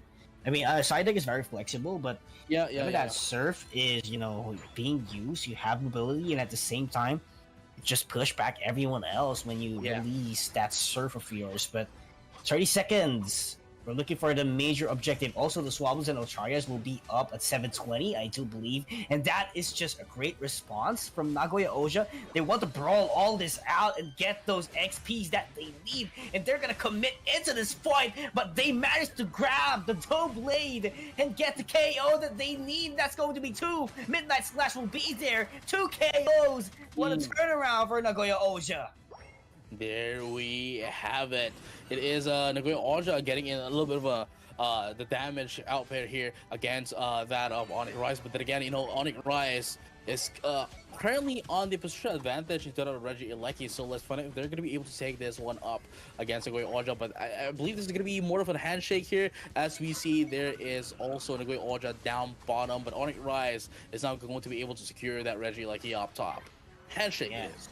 Handshake. So that is XP plus defense for Nagoya Oja, and Onic Rice will force things down. Actually, that was an easy access. So I feel like Nagoya Oja is letting Onic Rice destroy their first year gold zone simply because they do want those Igis to be on their side lanes in order for them to have an easier access getting those XPs. No, yeah, I mean, that is totally a valid instruction as well, and a valid strategy as well. But then again, it's not like they are just letting the Igis for themselves, but also they are taking in some objectives for themselves down bottom. So it's not like they are allowing Onic Rice to take down everything. But as we say that, it seems that they're going to be able to take down 2 in the process. Everyone gets an XP, everyone gets the assist as well. It's like the Nagoya Oja. That's why you need to be together with everyone to be able to fully maximize everything. Just like that, we have a Poro going to be able to take down Luna as well. Everyone gets another assist, another set and wave of XP for everyone. Going to have a huge advantage against that of Onic Rice.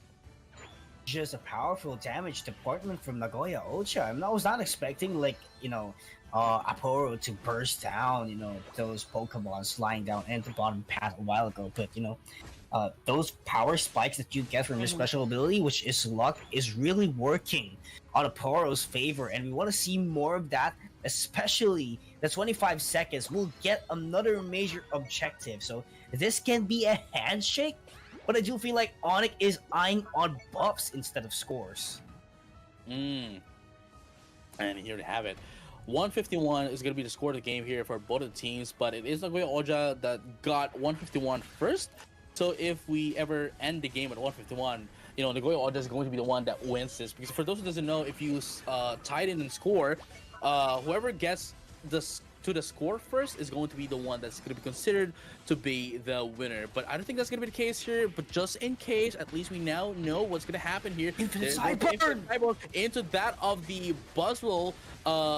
And of course, we have the oh man, like no, Nagoya Oja has been wiped out. I didn't need to even say the Unite move's name because it's quite a mouthful, especially for Buzzwell. Ultra Swole Swarm, there we go. Into that of the infinite power, sorry, full power Sai. But unfortunately for them, Nagoya Oja is going to be wiped out. That was just a perfect timing for the infinite Cybern to be popped off, knowing that it does provide a stun as well in order for you to stop the tracks of your opponent. But oh my goodness, what a grab once again, being able to take down Yama in that fight. But there has been a 50 points conversion as well in bottom path. Onic Rise is doing a lot here. And at the same time, you know, Ear is just backcapping down bottom. Was able to put down 50 points as well for those who wasn't able to see. But look at this, Nagoya Oja right now going to be able to secure the Reggie Aleki. It's fine. You know, we still have a minute and a half before the Rayquaza. And Onic Rise does have a bit of a, you know, advantage here and would still be able to push down Nagoya Oja while allowing Ear to come from behind. There we have it. Here we go. Emerald 2-7 is going to be popped up. Going to be able to take down Siu. And here is the answer. It's going to be 4 down. It's going to go Oja. And Onic Euro is going to be up left. But unfortunately not going to be able to survive another day. And that is it. Another team wipe in favor of Onic Rise. Again, they need to win this because Nagoya Oja now is going to be able to secure the playoff spot. But at least Onic Rise would still have some chance of winning and on the tiebreaker against that of Paper Rex if they do win this one up. But as we speak, only 30 seconds is up left before the Rayquaza comes out. Man, it's just Onic Rise is looking good, but they need those Unite moves to be refreshed immediately. They do have 3 Unite moves unavailable in 2:30 of the game, while on the other hand, Nagoya Oja still has a lot of Unite moves. They can actually still get the bottom path objective, and if that's going to be Registeel, or it's actually a Regirock, so that's defense, which is a great additional as well for them. But it could have been a Registeel, and the Nagoya Oja gets it. You know, they can somehow, they can wipe out Onic. But unfortunately for them, it's just the defenses, and we all know for a fact that Onic Rise is still, you know, does have the power and the crowd control as well to go up against Nagoya Oja despite having that defensive buff. So let's find out who's going to be able to do it, who's going to be able to have the, the initiation of the team fight, and whoever's going to be able to take down the bait. Here we have the final team fight of the day. Just taking it patiently. Iluna trying to find a loophole, trying to find someone and deploy the wood hammer, but the Nagoya Oja is trying to go in for the they still have it. The Phantom 4 was too late, and that was just double KO for Nagoya Oja. Everything seems to be slowed down. Onic Rise was a little bit too late. They didn't expect the flip that's gonna happen. I think what they thought was, okay, you know what? They're just baiting us. We still have a little bit of time here to position ourselves to go up against Nagoya Oja, but unfortunately, Nagoya Oja played him like a fiddle. You know what I mean? Like, it's... They made them think that they are just baiting them, but no, they are actually already taking it out, and they essentially, you know, wasted no time at all. It was very quick that they were able to take in that Rayquaza. Yeah. What a strategy from Nagoya Oja, being able to outsmart Onic. They took the bait. It wasn't actually a bait. It wasn't. Yeah, I mean, they made it look like a bait because, you know, they were just poking, or at least some of the Pokemon, some of the players from Nagoya Oja was just poking Onic Rise. Oh, I love this. While the rest are actually taking out the Rayquaza, but look at them. The flex from Nagoya Oja. Oh my goodness. This is a statement. They have 2-1 against Onic Rise, and Onic Rise unfortunately is going to have to say goodbye to the tournament. But I guess we still have to actually see if what do you call this? Paper Rex won against Liten Dream Factory, because if they do win against Liten Dream Factory, then that is going to be a goodbye to Onic Rise. Oh yeah, and actually, they did 2-0 up against Liten Dream Factory. They did. Their match was already over like during game number 2 of Nagoya Oja up against Onic Rise. So no, that is a goodbye to Onic Rise, unfortunately, for this tournament. This is where they are going to be ending their run. Yeah, so we can therefore conclude that, already 7 teams already qualified into the playoffs, because for Group D, Luminosity Gaming has already qualified simply because they do have 6 points, and they're going up against Buriram. If they lost up against Buriram, they still get 6 points.